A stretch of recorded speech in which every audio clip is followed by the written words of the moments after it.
It's another exclusive, only from DJ Michael B.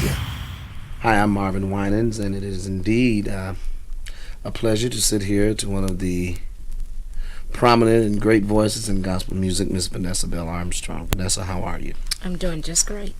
You're getting ready to enter a new phase of your career, and a lot of people don't know a lot about Vanessa Bell Armstrong, those who aren't into gospel music. Would you give us a little personal background? Where are you from?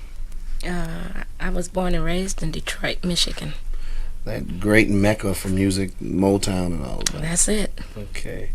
You were born there. Now, when did you start singing? I started singing, they told me I started singing when I was 4 years old. But I'm You don't remember? I don't remember. I think really I came out singing. Now, Vanessa, I've known you for some time. And when did you start singing gospel music? When I started singing. So tell us about it. I mean, well, it started when my mother told me I was in her stomach. I wasn't singing then, of course, but she said she had this vision, and this is before I was even born, that my father was going to become a preacher, and that I was in her stomach, and that I was going to be a girl, and that she was in a dark pit, and my father was in a bright light, and she wanted to follow him, and she asked the Lord how could she get in that light, and he told her, promise me the little one. And she said, yes, Lord, and we came out that pit, and ever since then, and it's true, I'm a little girl, well, not little no more, but I came here singing, and they told me that all the time, and I just followed, So it was something that was determined. Yeah. Even before you I could make any decisions, even before I was born or anything. I had now no that's say-so. interesting. That's interesting. How do you feel about that? Well, at first it was cute. I always hear, when you're little, keep hearing mothers say, now you're chosen, and this, do this, do that. Follow your dad, and of course he is a pastor in Detroit. And at the time that she had this dream, your father wasn't a minister? No, he wasn't even in the church. He was around the church. He was a quartet singer, but he had not received, the Lord as his personal savior or anything like that. So, and it, like I said, I heard it over and over, and it just became a part of me until I got old enough to rebel, and then I started. Yeah, it does seem like when you don't have a choice in the matter. Yeah. It's like God says, give me, your mother promised. Yeah. Right. You to the Lord. Right. That's interesting. When did you make your first record? Believe it or not, I was 13. 13. Yeah, Maddie Moss Clark. Heard of you me. were that, or I always thought you were around 8 or 9 or something like that. Well, I didn't make any albums then, but I was singing all the way up to then. You were singing, okay. But to really get my experience on the plastic, what do you call it? Vinyl. Right, whatever it is. It goes around and around. But anyway, then she's the one that I give it all to her, the credit of giving me that experience. And a lot of people don't want to give it to her, but I take my hat off. If I was wearing one right now, I'd tilt it to Maddie Moss Clark, because she gave me my chance. And from that to now, a brief history of your recording. I remember as a teenager hearing you sing with the Voices of Heaven, right, in Detroit, and you recorded with them. Then you made your own debut on Benson, right. Onyx Records, right. And now we sit and we're talking about a brand new LP on JIVE Records. That's it. Would you tell me how that jump came? Well, it was a long waited, and I'm glad that I've waited to experience this. The other albums were beautiful. I loved them, and I got great experience from them and deep things out of it. It still touches me to hear some of the songs on that album, and I love the people that I dealt with with that album. But it was time to move on, and Speaking of, who were some of the people that you worked with on this album? On this on the Jive, the new LP? Oh, well, yours truly that's sitting here, right here in front of me, Marvin Winans. And, of course, we had Loris Holland. Loris Holland. Right. Okay. Tim, I can't think of his last name, but such a wonderful producer. Producer. That brother produced. Okay. You hear me? And Jonathan Butler. Yes, he's amazing. Oh, God, he wrote a wonderful song. Glenn Jones. Oh, it sounds like you had some top notch. Genovia Jeter. Oh, really? We just had wonderful people. And, of course, my sisters. Yeah, Margaret. Yeah, Margaret and Charlene. Great. The song selection. Yeah, it seems to be a motif of songs, various styles. How was that process? We had different songs was sent in, and me, Marvin, which is you, and Barry Hankerson, such a wonderful manager. Well, he sat down and listened to these tunes, and they just blew us away. I'm telling you. You're laughing at me. But the ones that we really did like, which are the ones that are selected, are such powerful songs. All of them have a message, and it's very versatile, and I love it. Now that's what's most important to you in song selection, the message or the mix? The message, because I can deal with a message more than the mix is all right, but when you get through with all the listening for the mixing, you haven't received anything. So it's the message that is what we're looking for, and that's what takes me on, because I know I need to hear a message every day to keep me going. Where with that we see such being born and bred in gospel music as yourself. What are some of the changes that you've seen? I mean, now we have a Vanessa Bell Armstrong on a secular or pop R&B label. You have like Tremaine Hawkins on an R&B label, BB and CC Winans on an R&B label, even the Winans on a... Where do you think that gospel music is headed? How does that sit with you? Well, just your views on that. It really doesn't bother me. It used to, until I figured out what was the purpose. When it did bother you, what bothered you about it? Because I didn't understand the purpose, and I didn't understand where we were trying to go, and where I wasn't trying to go in the first place. I think I was happy where I was, I thought, until I began to listen, and I began to really examine what was happening. And I believe that gospel should have been there first anyway. It's first, okay? It's where everybody can really feel gospel, okay? I'm not talking about pop is that your thing, that's your thing, but gospel is something that reaches way down into the soul. Why do you suppose that is? I mean, in talking with you, there seems to be an affinity, a close interwoven type thing between you and gospel. When you say gospel, what do you mean? Just a feel? What does that mean to you? Gospel is the gospel, and that is the word, and the word is what's going to set us free. And that's what everybody's looking for. They're looking for something to set them free, and I'm free because I have the gospel in me. Okay. And in that, I guess you felt, when I'm picking up from what you were saying, that the tradition of gospel music, was that something that was deeply rooted in you? Oh yeah, because I had that's what I was reared on. I mean, Maddie Clark is, well, of course everything is changing now. Well, how does that affect you? The change, the osmosis, the progression. It does not bother me, because I can sing it all. Thank God. You can sing it all, but what I'm trying to does it scare you? No, yeah, in a way, because I don't know what will everybody accept where we're going. I don't think the older saints are gonna be ready for this, and they are bucking against it already.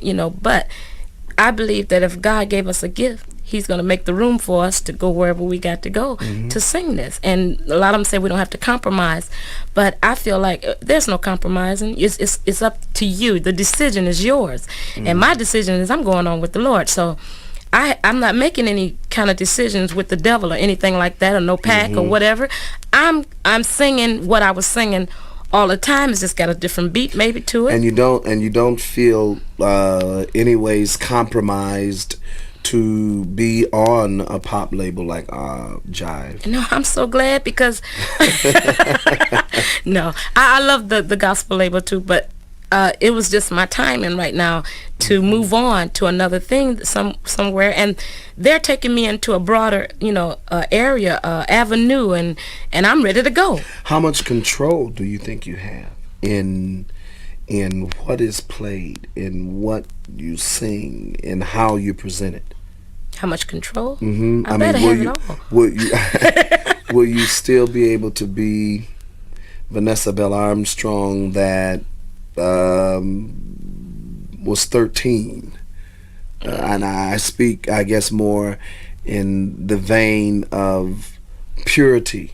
I'm sure at that younger age, to know that you were chosen, to know that you had this gift that was placed upon you by God, that there was a purity, and that you simply wanted to sing for Jesus. And that's still it. And that's still there. That's still there, and that's what keeps me going, because there's so much talent out here. It's almost a shame, because I just get blown away when I hear others. But when the only thing that helps me keep going, because a lot of times I be wanting to drop out the race, It's hard to believe. I really do. But the difference is Jesus, and I know He loves me, and He's chosen me to do this. And so therefore, like I said, a lot of times I be wanting to give up, but the only thing that keeps me going is that God chose me to do this, so I can make it. So do you still feel that you have that control? Oh yeah. Okay. That I'm enjoying this, and I don't know how much time we have left, but this is great. Van, can I call you Van? Yes, you can. Okay, Van. Where do you think gospel music is headed? Do you think there has to be a stop sign, or does it just continue at this torrid pace that it's on? I think that it's going to go as far as God let it go. And that's, and we don't even know where that is, you know what I'm saying? But as long as the person or the persons that are singing, and that God is taking them to these different levels, can keep their purpose for doing it, I believe everything will be all right. Okay. What about gospel radio?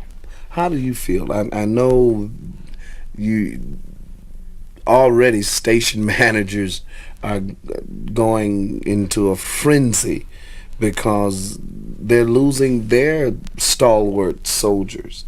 They don't have their pillars anymore. It seems like everybody's grabbing. I could just name a few radio announcers, they like to be called, instead of disc jockeys. How do you feel about gospel radio? What's going to become of it if we lose a Vanessa Bell Armstrong to pop or R&B radio? And if you go into a town and you do an interview and you only do it to the FM stations, and you don't have time for the little AM gospel stations, which were at one time the mainstay of gospel music. What do you think about that? I think that there's still a chance for them to still get so please listen in right away. No. I believe that I would never forget them. I would try to make my rounds, because you can't forget where you come from and who helped you out in the beginning, and they were faithful to me, and I'm going to be faithful to them too. Well, I'm sure they're going to breathe a sigh of relief. Vanessa, your future plans. Right now, you're in a play, Don't Get God Started. Oh, yeah. Is this your first time on stage? No, it's not. In the sense of a play? No. I did Season's Reason with Ron Milner a long time. A play? Yeah, a play. What, did you do any acting?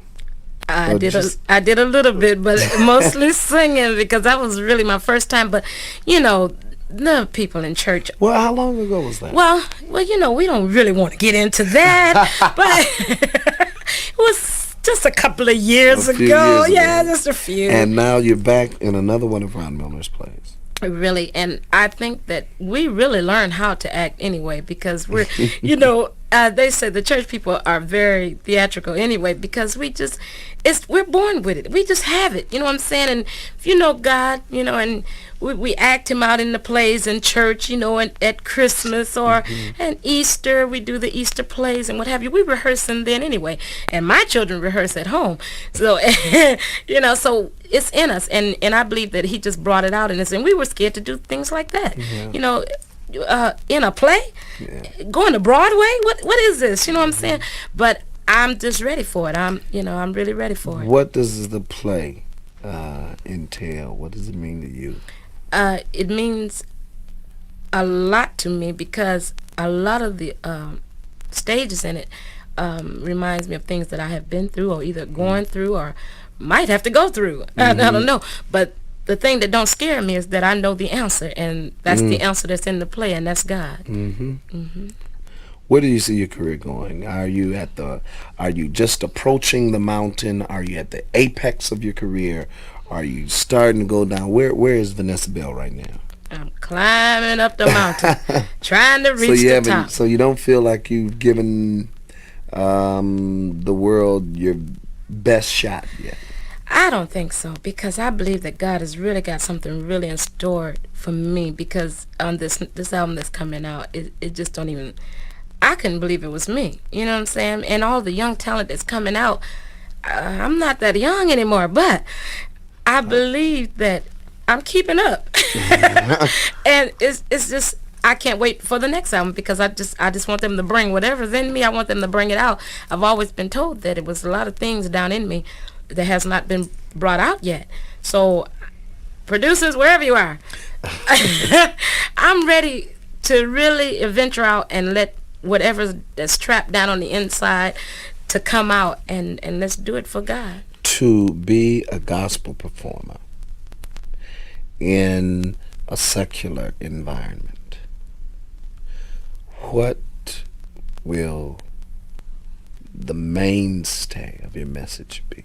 What point are you trying to drive home? Seek ye first the kingdom of God and all his righteousness, and all other things will be added unto you. As a young woman, you are convinced that your faith is the answer for all. That's the only answer. The song used to be, Christ is the answer. And that's all I know. That's all I was raised on. That's all that I have to look forward to when I wake up in the morning, in the middle of the night, you know, when I go to bed. Let me ask you, because you've raised a point here, and we're going to be closing. You said that gospel music, the gospel church, was your life from the very beginning. And even before you were born, your mother made the decision that she would give you to God. Where is Vanessa's personal decision based solely on Vanessa? Most people and life, people in general, we're products of our environment. But what about Vanessa with no strings attached? None. Where do you stand? Is there a commitment? Where do you personally stand? I stand on the rock, on Christ Jesus, because I don't know no other way. And all that I was taught. Have you tried other ways? I have tried. I've ventured off every now and then. Yes. In high school, I tried to do a little bit of Aretha, or I just knew this was going to be the new Vanessa. But I don't care where I try to go, what I try to do, and how I try to do it. He brings me back, and I love that about him, because he's a God that won't let, you know what, that's why I know I'm chosen too, because I don't care how far I get off into a situation or something. he catches me right then and there and said, and it pulls me right back in. It's just like going fishing, and you throw the rod out there, and I don't even know nothing about no fishing. I don't go, but I know that I belong to God, and He wants me, and I want Him. Thank you very much, Vanessa Bell Armstrong. Hi, this is Vanessa Bell